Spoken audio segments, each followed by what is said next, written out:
Buonasera e ben ritrovati con l'informazione flash di New Sicilia, i principali titoli del pomeriggio. Cordoglio per la morte del vigile del fuoco Alessandro Marchi, il caporeparto, 59 anni, è stato stroncato da un malore mentre era impegnato nello spegnimento di un vasto incendio a San Cataldo. Il presidente Sergio Mattarella ha espresso vicinanza alla famiglia e al Corpo Nazionale dei Vigili del Fuoco.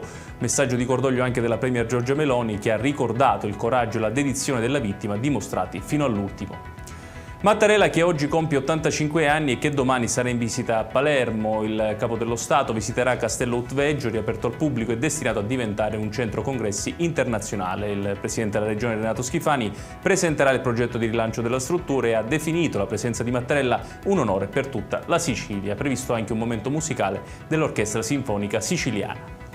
Adesso l'inchiesta Corte dei Miracoli. L'ex deputato regionale di Forza Italia Riccardo Gallo torna in libertà. Il GIP di Caltanissetta ha infatti revocato gli arresti domiciliari, imponendo però l'interdizione dei pubblici uffici per un anno. La decisione arriva dopo le dimissioni dall'Assemblea regionale siciliana e nell'ambito dell'indagine sulla presunta gestione illecita del CEFPAS e dell'ASP di Agrigento.